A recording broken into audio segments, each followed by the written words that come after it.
ملے گا. وَشَهْرٌ يُزَادُ فِي رِزْقِ الْمُؤْمِنِ, اور اس مہینے میں مومن بندے کا رزق بڑھا دیا جاتا ہے. آپ دیکھیں عام روٹین میں ہمارے دسترخوان پہ پکوڑے, سموسے, چاٹیں اور یہ چیزیں نہیں ہوتی. پھل فروٹ, یہ جس اہتمام کے ساتھ ہماری افطاریاں ہوتی ہیں, اس اہتمام کے ساتھ عام مہینوں میں ہمارے گھر میں کھانے نہیں پکتے. لیکن یہ وہ مہینہ ہے, حضور فرماتے ہیں کہ وَهُوَ شَهْرٌ يُزَادُ فِي رِزْقِ الْمُؤْمِنِ, اللہ اس مہینے میں بندہ مومن کا رزق بڑھا دیتا ہے. بھئی ہر ایک کا اپنا مزاج ہے, کوئی روح افزا پی رہا ہے, کوئی پیپسی پی رہا ہے, کوئی شربت پی رہا ہے, کوئی اور پی رہا ہے, ہاں جی وہ بھی لازمی, کوئی نیبو پانی پی رہا ہے, وہ بھی چل رہا ہے ہمارے دسترخوان میں, پکوڑے شکوڑے بھی چل رہے ہیں, یہ ساری چیزیں چل رہی ہیں, پھر اس کے بعد کھانا بھی چل رہا ہے. تو اللہ اس طرح بھی رزق بڑھا دیتا ہے, اور اللہ دوسری طرح اس کے رزق میں برکت دے کے بھی بڑھا دیتا ہے.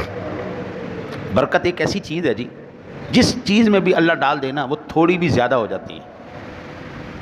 میں ایک واقعہ حضور سرور دو عالم صلی اللہ علیہ وسلم کے حیات مبارکہ سے سناؤں آپ کو, اشارتاً, تفصیل کبھی عرض کروں گا. حضرت ابو ہریرہ کہتے ہیں مجھے بڑی بھوک لگی ہوئی تھی, ایک دودھ کا پیالہ آیا, حضور نبی اکرم صلی اللہ علیہ وسلم نے فرمایا کہ اٹھا بھائی, اٹھاؤ اس کو. تو کہتے ہیں میں بڑا خوش ہو گیا کہ حضور مجھے کہیں گے چل پی جا.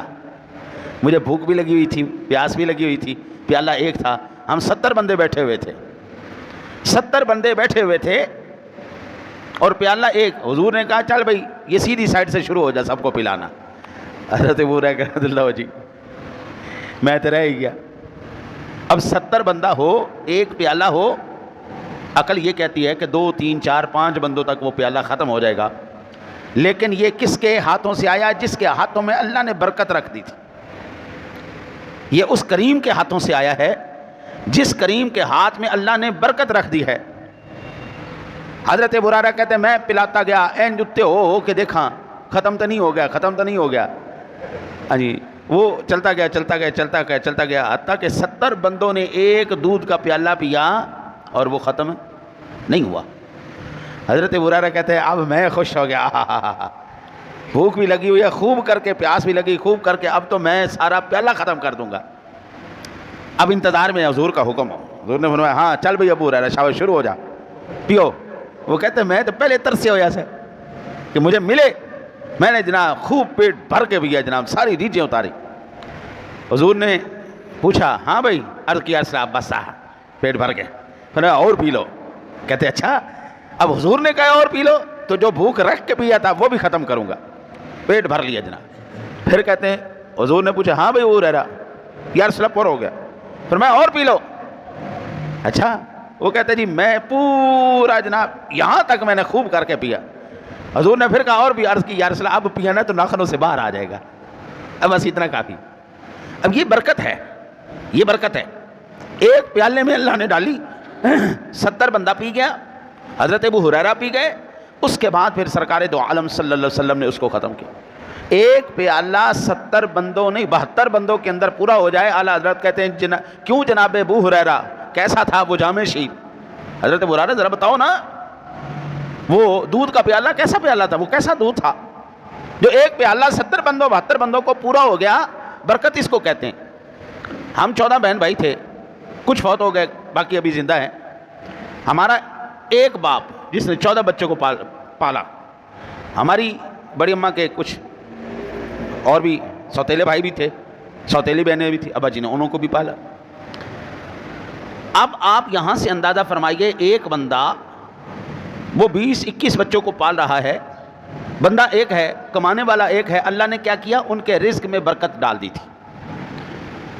یہ ہمارے بڑے یہ نہیں سوچتے تھے کہ اتنے بچے ہو جائیں گے, ان کے کھانے پینے کا کیا بنے گا, ان کے پڑھنے پڑھانے کا کیا بنے گا. نہ نہ نہ, انہوں نے کبھی سوچا ہی نہیں اس بات کو. وہ یہ سوچتے تھے امت محمدی بڑھاؤ, جتنے زیادہ بچے ہوں گے حضور کی امت بڑھے گی, اور رزق کا مالک وہ ہے, رازق وہ ہے, وہ رزق دینے والا ہے. اسی لیے حضور نے فرمایا وہ شہر یزاد فی رزق المؤمن. کوئی اللہ کے بندے, اللہ تعالیٰ ایمان والے کا رزق اس میں بڑھا دیتا ہے, برکت ڈال دیتا ہے اس میں, باوجود وہی وسائل ہونے کے. انہی وسائل کے اندر اللہ تعالیٰ اس کے دسترخوان میں وسعت بھی دے دیتا ہے.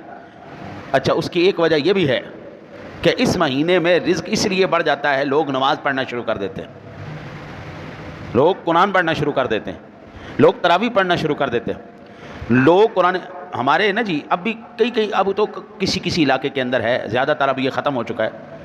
ہم نے جس وقت حفظ کیا تھا نا جی اس وقت شبینہ ہوا کرتا تھا آخری عشرے میں نا جی. بعض آخری عشرہ پورا لگاتے تھے اور بعض مرتبہ پھر آخری 3 دن خاص کر ہوتے تھے. پورا آخری عشرے میں جو تراویح میں قرآن چل رہا ہے وہ الگ سے چل رہا ہے، لیکن جو الگ سے حفاظ کرام آتے ہیں تراویحوں کے بعد پھر نفلوں کی نماز ہوتی تھی، اس میں پھر قرآن ختم کیا جاتا تھا. بعض 10 دن میں کرتے تھے، بعض 8 دن میں کرتے تھے، زیادہ تر 3 دن میں کیا جاتا تھا. تراویحاں پڑھ کے پھر اس کے بعد درس و بعد ہو کے پھر شبینہ ہوتا تھا. ہم نے خود میں نے 10 سپارے پڑھے ہوئے شبینے میں. ایک رات کے اندر ہم 10 15 سپارے پڑھ جاتے تھے. 3 راتوں کے اندر قرآن پاک ختم کرنا. اور کوئی جتنے بھی مدرسے کے ہمارے حافظ ہوتے تھے وہ سارے اس میں شریک ہوتے تھے. اور مجال ہے کہ بھی دنیا کے اندر کسی بھی وہ جتنے بھی نمازی حضرات تھے ان کے کہیں ایسے نہ کہیں پر اضطراب نہیں تھا، کہیں پر کوئی جلدی نہیں تھی، سب سکون سے قرآن سنتے تھے. 12 بجے 1 بجے یہ گھر جا رہے ہوتے تھے، گھر جا کے سحری کر کے پھر وہ مسجد میں آ جاتے تھے. اب تو بابا صاحب یہ گڑبڑ آ گیا. اب تو تراویحوں میں بھی ہمیں حافظ صاحب وہ چاہیے جڑا جلدی یا لمون تالمون واہ لمون چل ایسی بھی اسے مولوی تے خوش ہے. ہاں بھئی حافظہ مار سپیڈ 120 کلومیٹر دی تے جا سانو بھی گوڈے بھی ساڈے خراب کرتے ہاں ٹکنا بھی ساڈے کول مرا خوب کر کے.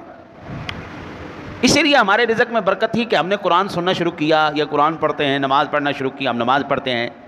اس لیے اللہ اس مہینے میں رزق کو بڑھا دیتا ہے.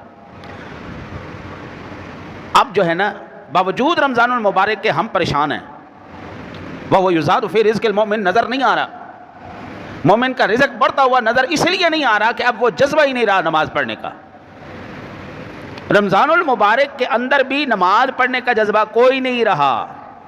دکان کھلی ہوئی ہے، حضرت صاحب بیٹھے ہوئے ہیں، حضرت صاحب کا گاہک آئے نہ آئے چودھری صاحب نے دکان کھول کے رکھنی ہے. وہ خود خدا بن کے وہاں بیٹھا ہوا ہے. رازق اللہ ہے بندیا، 2 منٹ دکان بند کر نماز پڑھ. جس مالک کے آگے تو سجدہ کرے گا رزق اس نے دینا ہے، گاہک اس نے بھیجنا ہے. اگر تیرے قسمت میں ہے تو اللہ تیری بند دکان کے سامنے بھی گاہک کھڑا کیے رکھے گا جب تک تو وہاں جائے گا نہیں. یہ کیا بات ہے؟ میں خود کاروبار کیا ہے میں نے.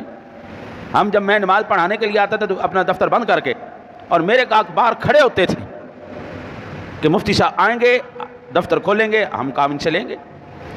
اور میں تو خود کر کے دیکھا ہے نا جی. یہ نہیں کہ کاروبار ہم نے نہیں کیا اور ٹھوک بجا کے کیا اور اس میں منافع حاصل کر کے دکھائے. ہماری دکانیں کھلی نہیں، ہماری دکانیں نمازوں کے ٹائم بند، میں خود پڑھاتا تھا.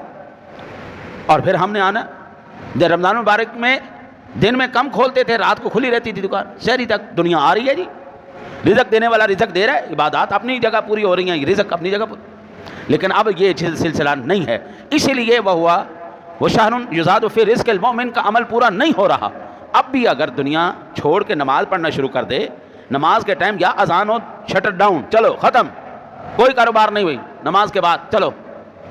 فجر کے ٹائم دنیا دکانیں کھولے، عشاء ٹائم بند کرے، دیکھو خدا کی قسم کتنی اللہ برکت ان کو دے دے گا.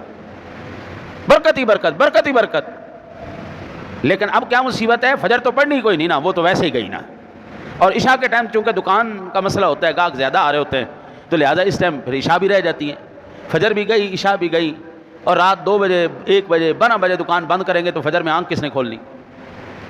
اس لیے یہ اب نظر نہیں آ رہا. اگر اب بھی چاہیے یہ رمضان شریف آئے اور آپ چاہتے ہیں کہ واقعی یہ بات ہو کہ یزاد فی رزق المؤمن، مومن کا رزق بڑھ جائے، تو پھر نماز پڑھنی پڑے گی.